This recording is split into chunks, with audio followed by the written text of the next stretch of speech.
Spoken English ඉගෙන ගන්න ආධුනිකයන්ට ඉතාම සරලව ඉංග්‍රීසි ඉගෙන ගන්න තියෙන හොඳ ක්‍රමවේදයක් තමයි ඉංග්‍රීසි වාක්‍ය අධ්‍යයනය කරන එක.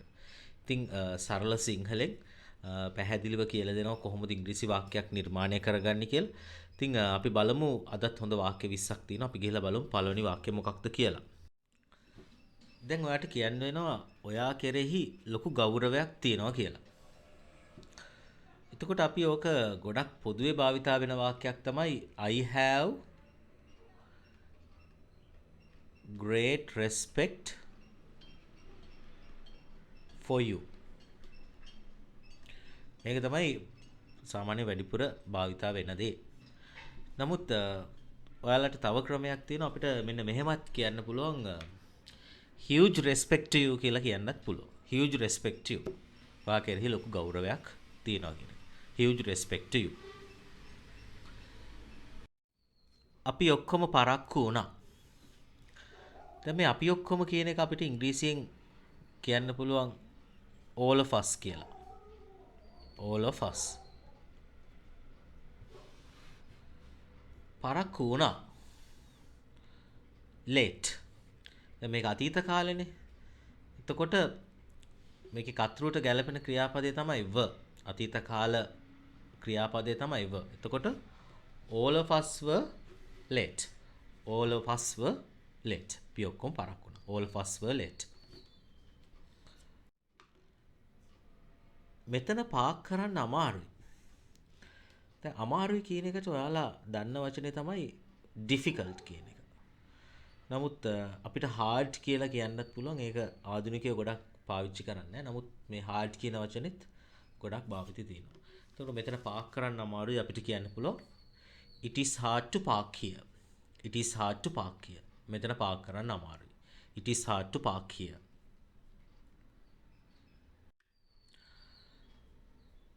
මම ඔයාට මුකුත් ගෙනත් දෙන්නද? කියන්නේ මොන හරි කෑමක් බීමක් ගෙනත් දෙන්නද කියලා අපිට අහද්දි මෙන්න මෙහෙම අහන්න පුළුවන්. Can I get you anything? Can I get you anything? මම ඔයාට මොන හරි දෙයක් ගෙනත් දෙන්නද? Can I get you anything?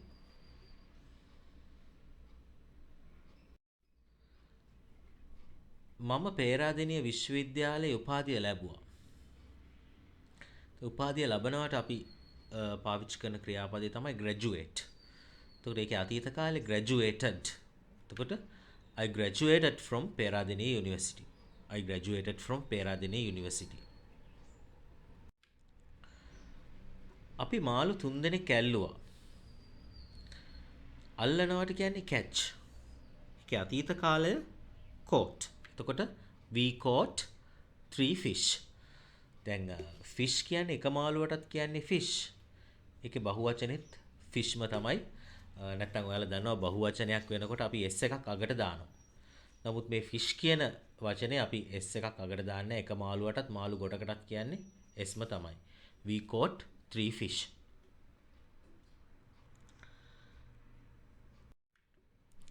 මට උදේ කෑම කන්න අමතක වුණා. අමතක වුණා නම් අපිට කියන්න පුළුවන් ඉංග්‍රීසියෙන් forgot. forgot. එතකොට මට උදේ කෑම කන්න අමතක වුණා අපිට කියන්න පුළුවන් I forgot to eat breakfast. I forgot to eat breakfast. මට උදේ කෑම කන්න අමතක වුණා.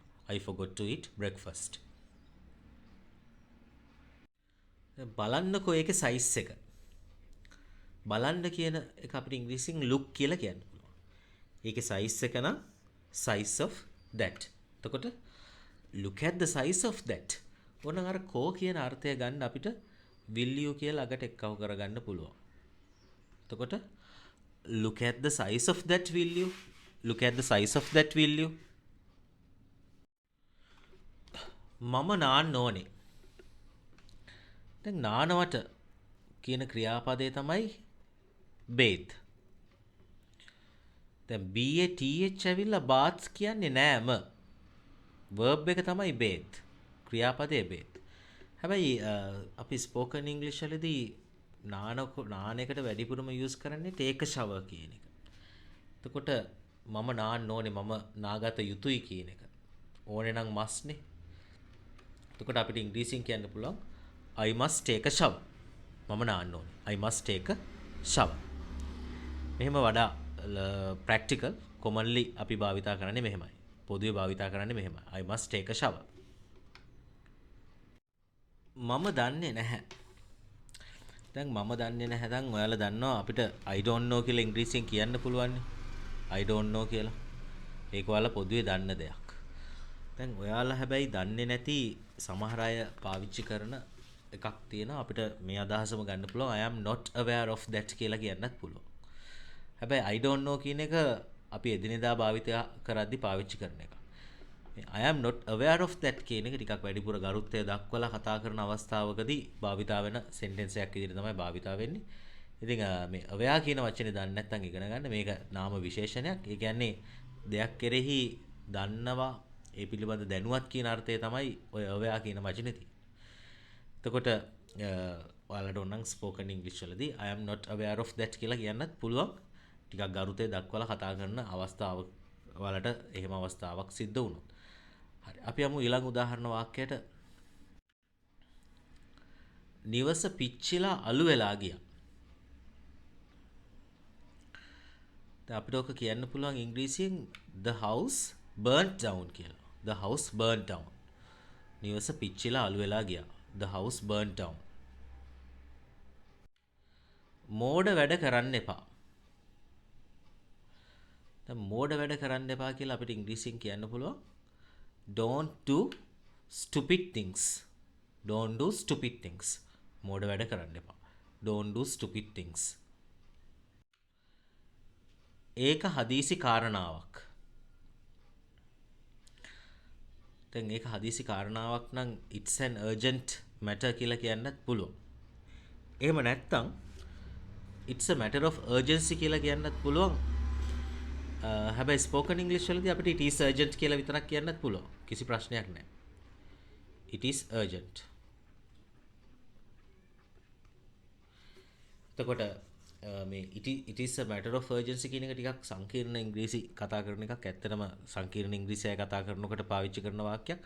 මොකද it's a matter of urgency කියන්නේ it's a urgent matter කියන එකම තමයි. ටිකක් සංකීර්ණ ඉංග්‍රීසි වලින් එහෙමයි කියන්නේ. දැන් මේක ආධුනිකයන්ගේ පාඩමක් වුණාට ටිකක් විතර සංකීර්ණ වාක්‍ය ඉඳලා හිටලා දෙනවා. මොකද මේවා සමහරලාට ඔයාලගේ දිනදා භාවිතයේදී මේවා ඔයාලට මුණ ගැහෙන්න පුළුවන්. එතකොට මේ it's a matter of urgency කියලා කිව්වා කියලා බය වෙන්න දෙයක් නැහැ. ඒකෙන් අදහස් කරන්නේ it's an urgent matter කියන එකම තමයි. හරි. අපි යමු ඊළඟ එකට. නිමල් නිහතමානී. කෙනෙක් නිහතමානී නම් මොකක්ද ඕන කරන ක්‍රියාපදය? අපිට කියන්න පුළුවන් humble කියලා. නිහතමානී නම් humble. නිමල් නිහතමානී අපිට ඉංග්‍රීසියෙන් කියන්න පුළුවන් Nimal is humble. Nimal is humble. Nimal නිහතමානී. Nimal is humble. ඔයා ලස්සනයි වගේ. ලස්සනයි වගේ ඔයා පේනවා. අපිට කියන්න පුළුවන් you look beautiful. You look beautiful. කියන්නේ මේ වෙලාවේ අපිට කෙනෙක්ව ලස්සනට ඇඳලා ගල්ලා එනකොට අපිට කියන්න පුළුවන් you look beautiful today. අද ලස්සනයි වගේ. කියන්නේ පේන්නේ එහෙමයි. අද ලස්සනයි වගේ පේනවා කියන අදහස තමයි මේ look කියන එක දැම්මහම වෙන්නේ. හරි. ඇය මිත්‍රශීලී නැහැ. දැන් මිත්‍රශීලී නම් කෙනෙක් අපි කොහොමද කියන්නේ? අපිට කියන්න පුළුවන් friendly කියලා. ඒකට ඇය මිත්‍රශීලී නැහැ. අපිට කියන්න පුළුවන් she is not friendly. අර she is not කියන එක අපි කැටි කරලා she isn't friendly කියලා කියනවා. she isn't friendly.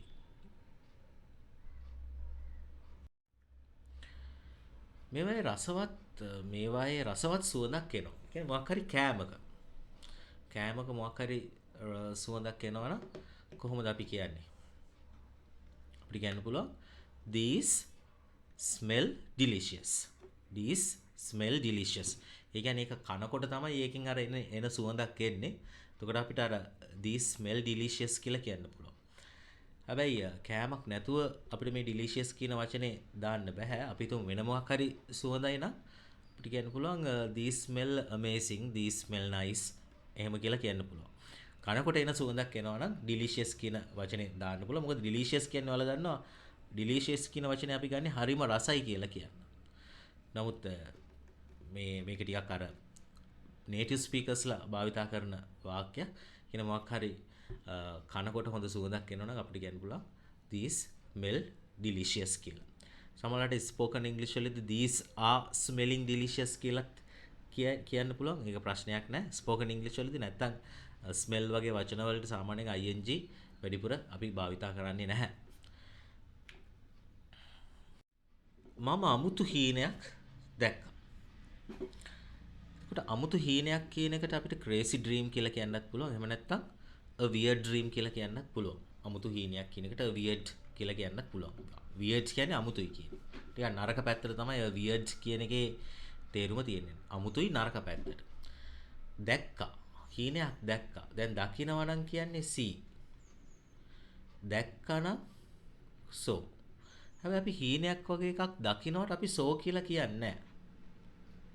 අපි කියන්නේ have කියන ක්‍රියාපදයෙන් අපි ගන්නවා had කියලා හදා ගන්නවා මේක අතීතයේ වෙච්ච දෙයක් නිසා.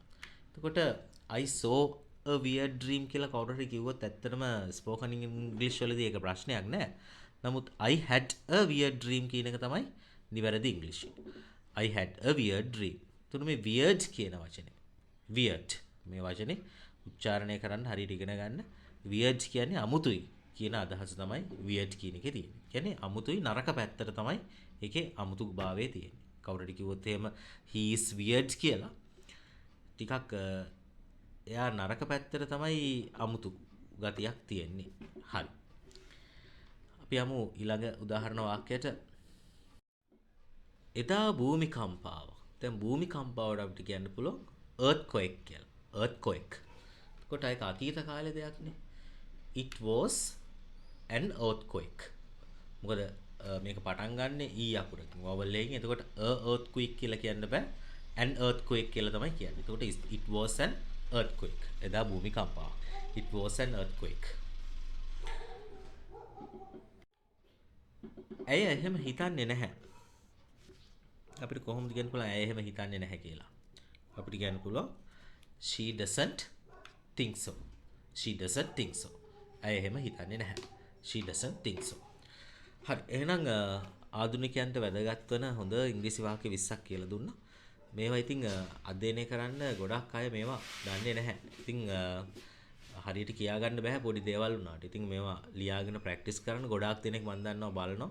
එක දිගට බලලා ඉන්නවා. ඉතින් අනිවාර්යෙන් ඒගොල්ලන්ට හොඳ ප්‍රතිඵලයක් අත්පත් කරගන්න පුළුවන් මේ වීඩියෝස් දිගටම නැරඹීමෙන්. බොහොම ස්තුතියි වීඩියෝ එකත් එක්ක රැඳිලා හිටියට.